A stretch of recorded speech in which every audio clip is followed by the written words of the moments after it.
Welcome to golden memories music. ఓం శ్రీకృష్ణాయ పరమాత్మనే నమః. సబ్స్క్రైబ్ చేయండి. భగవద్గీత 2వ అధ్యాయం సాంఖ్యయోగం.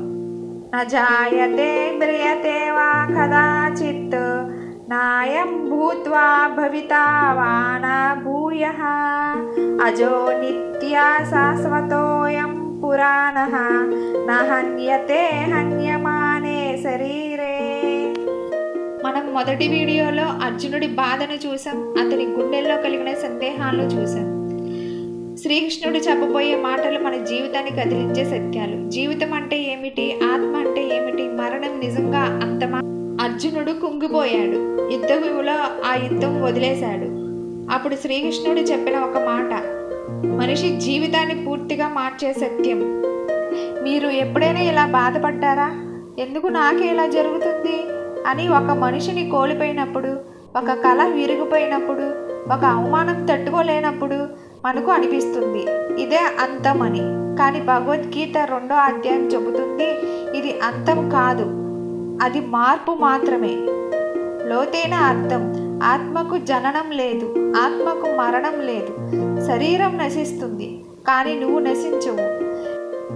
నువ్వు చనిపోయేది శరీరం మాత్రమే, నీ అసలు స్వరూపం ఎప్పటికీ చావదు.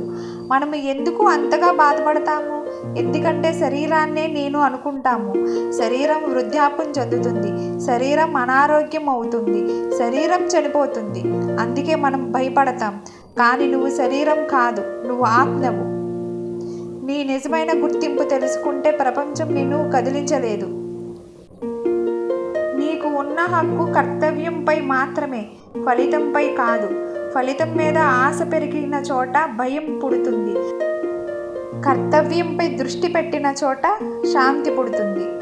ఈ రోజు నుంచి ఒక విషయం గుర్తుపెట్టుకో: నీవు బలహీనుడు కాదు, నీవు శరీరం కాదు, నువ్వు ఆత్మవి. నీకు జరిగినది అంతం కాదు, అది ఒక అధ్యాయం మాత్రమే.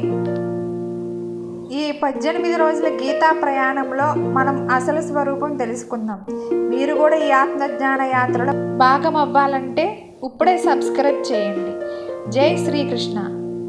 ఈ వీడియో మీకు నచ్చినట్లయితే లైక్ చేయండి, షేర్ చేయండి, సబ్స్క్రైబ్ చేయండి. కామెంట్ బాక్స్లో మీ అభిప్రాయాన్ని తెలియజేయండి. జై శ్రీకృష్ణ.